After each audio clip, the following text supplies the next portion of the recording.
Alright, now we're going to do more with factoring.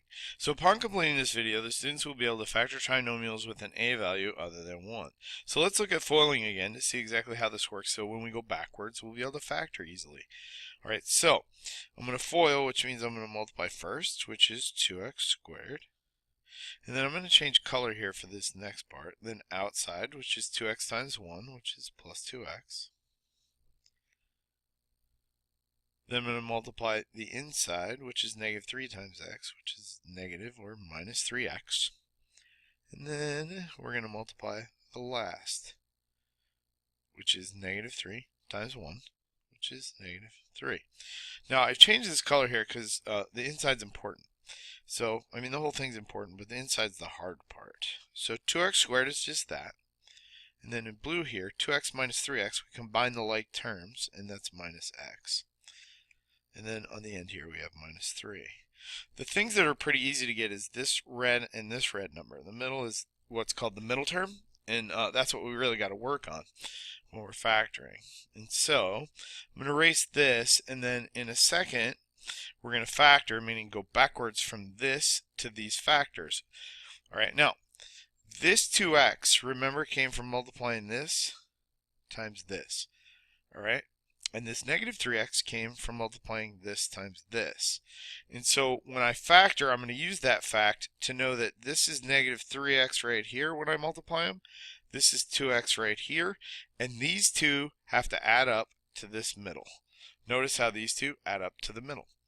Alright, so we're going to use that when we factor. So, factor the expression completely. If it is not factorable, then state not factorable. Alright, so when I factor this, I first always see if I can get out of GCF. In this case, there's no GCF that will come out. So I go ahead and factor trinomials kind of in a common way. Now there's a 3 in front, which makes the a not 1. Remember, in standard form, that's ax squared. It's a 3. All right. Well, I know for sure that to get a 3x squared, I got to multiply 3x times x. So that's why I said earlier, this part is the easy part. Then I also know that to get a 2, I would have to multiply a 1 times a 2. So I don't have a lot of choices there. So those are going to go here and here. I'm going to put these in blue. But the thing is, when I multiply them together and add them, that's how the middle term has to work. So that's why I put these brackets up here before and did that foiling. So now it's just guess and check. I can put a 2 here and a 1 here, or I could put them in either spot. So I'm just guessing now. Now I know that to get a negative, I have to multiply a positive times a negative. So first let's go ahead and multiply this. 1 times x is 1x. 3x times 2 is 6x. Right now I add them together, it's 7. That definitely doesn't work. But I also know that this needs to be negative. And so if I put a negative here and a positive here, I'm just guessing, just trying them. Well, this is a positive 1x, and then this is negative 6. When I add those, I get a negative 5, so which is not negative 1. So then, all right, well, maybe that doesn't work. Let's try switching the signs. So I'll try making this minus and this plus. Well, that means this is 6x positive, and this is negative 1x, and that's positive 5x. So, well, that doesn't work. All right, well, what that means is I have to switch the spots of the 1 and the 2. And so when you're factoring, you should always use a pencil because you're going to erase a lot. And so now I'm going to try the 1 here and the 2 here. And so now let's go ahead and write this 2x here. 2 times x is 2x. 3x times 1 is 3x. And if you notice, this is negative. If I take 2x minus 3x, I will get a negative 1x. So I want this to be minus, which means this is minus, because I multiplied this times this to get that. That makes this have to be plus. And so I factored it, and that's factored. And so you can check it real quick. 3x squared, and then minus 3x plus the 2x, which we wrote here, will give you the minus x when you combine them. And 2 times negative 1 is negative 2. Alright, so for sure this guy times this guy has to be 3x squared, and this 2 times negative 1 better be negative 2. It's the middle that I wrote here that's really tricky. Alright, so let's keep going. Next one. Alright, is there a GCF that can come out of here? Nope. So I'm just going to start factoring like the last one. So Now, it's just a coincidence it's a 3x. Just try another one. 3x here and an x here. Now, in this case, I have a negative on the end too. These are the hardest ones, I think, when the end is negative. So you got to try a 1 and a 3 will multiply times 3. All right, now you get better at these. If you notice, I'm going to go ahead and get the blue marker back here real quick. Those are to make my middles work, right? Well, if I put a 3 here right away, and this is going to multiply, you give me a 9, right? That means a 1 would go here. This would be a 1x. All right, well, 9 minus 1, isn't that 8? And so actually it came out nicely the first time I tried. Sometimes that works, sometimes it doesn't. All right, but we just got to make the signs work. So this is minus and this is plus because 9 minus 1 is plus 8. So I know this sign right here has to go with that because the 3x times the 3 is the 9. And that's a minus. And so that one I got to do pretty quickly. I might have tried the 1 here and the 3 here and had to mess around with a little bit more. But the other nice thing is it's always pretty obvious that you got them right. So we can check it again. 3x squared plus the 9x minus 1x is 8x, and the end is negative 3 when I multiply. So this factored. Now, if you should happen to find numbers, or excuse me, if you cannot find numbers that make it work, then it's not factorable. All right, the third one. So here, what's going to happen is we're going to have to factor out a GCF because we have a 2 that'll go into all 3 of these. So always, always, always try to factor out a GCF. Well, what happens here is this is going to be a lot easier after I get this 2 out. And so 2x squared divided by 2 is x squared. 4x divided by 2 is plus 2x. And 2 divided by 2 is plus 1. A lot of people leave off this 1 when they factor. But when you factor, you could always do it real quick backwards to see if you got the previous statement. Like if I multiply this, 2x squared plus 4x plus 2. It's correct. So now I'm going to factor what's left. Do not lose this 2. This 2 has to be there. So this is a trinomial. Now what's nice here is there's a 1 here. So far both these were very complicated because of the 3x squared. If there's a 1x squared, this is stuff you factored before, and you know you just do a x times a x. And because there's a 1 in the front, all I have to do is really find numbers that multiply to 1 and add to 2. Well, I don't have a lot of choices here. 1 times 1 is 1. Both of these are positive, so that's nice. Everything's positive. If I put a 1 here and a 1 here, that means that this is going to work because x times x is x squared plus 1x. Plus 1x is 2x, and then 1 times 1 is 1. If there's a 1 in front, I really don't have to worry about these brackets, but I could put them and do it the exact same way, because if I do it real quick, 1 times x is 1x, and then 1 times x is 1x, so that adds up to 2x. But again, you don't really need to worry about this. If there's just a 1 in front, it's numbers that multiply to this and add to this. But that doesn't work when you're doing problems like 1 and 2. All right. I need a little room, so I'm going to erase this because we can write this a little more compact. Whoops. As 2 times, because these match, I can write as x plus 1 quantity squared. And so that is factored. All right, number 4.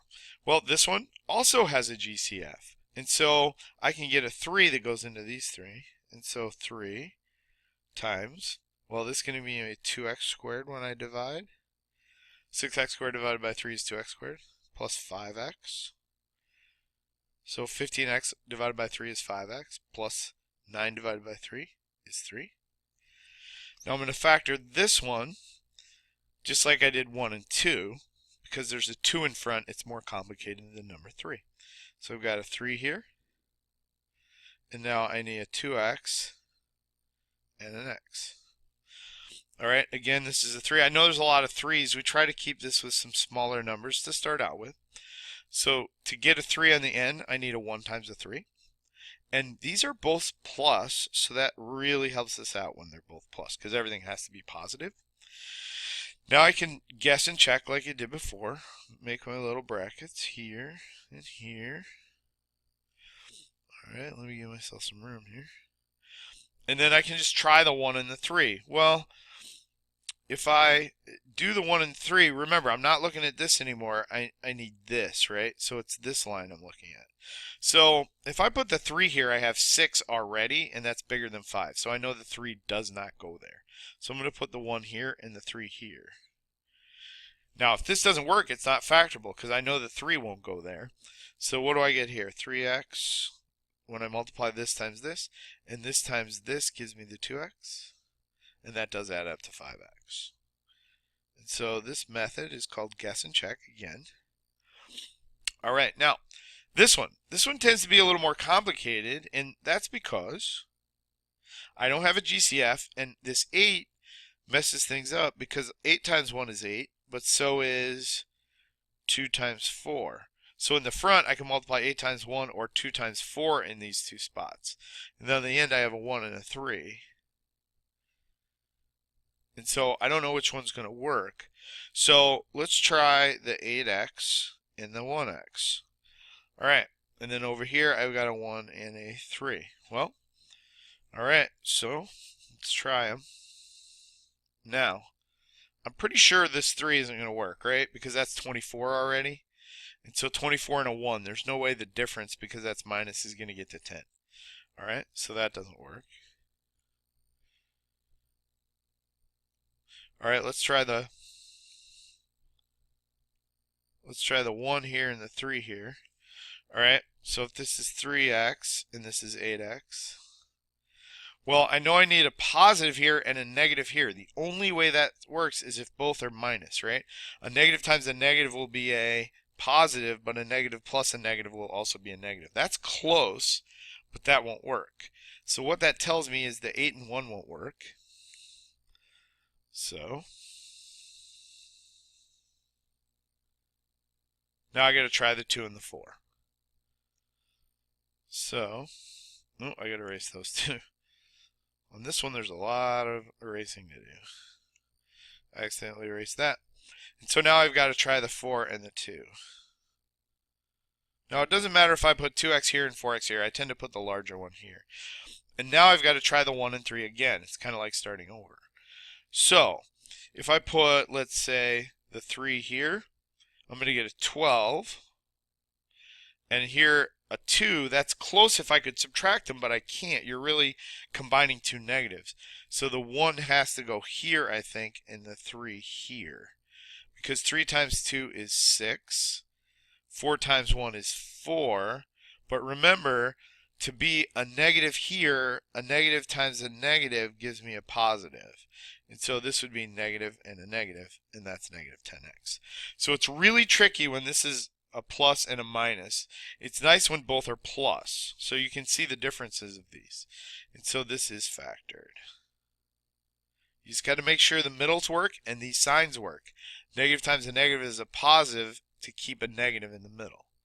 All right, I'm going to have you do 6 on your own. I'll give you a hint. Watch out, there's a GCF, and you factored stuff like this just the other day. All right, now, what this means, write the quadratic in intercept form. This just means to factor it. Now, I'm also going to have you do 7. It's pretty tough. I want you to try 7. All right, so try 6 and 7. We'll go over those in class. And then I'm going to do 8 real quick. And so 8 is a little tricky. All right, now the only difference between the problems up there and the problems down here is I have a y equals. And so I treat these the same. I just write y equals. Now I have a negative in front, so I'm going to treat that like a negative 1 GCF. That's going to leave me with an x squared plus 4x plus 4. I'm simply dividing out a negative, which switches every single sign. All right, then I keep this as y equals minus 1. And what's nice here is I have just a 1x squared. So I can do the x times the x. And I don't have to worry about those brackets because I have a 1x squared. I can simply find numbers that multiply to 4 and add to 4. So my choices are 1 and 4 and 2 and 2. 1 and 4 add to 5, so those don't work.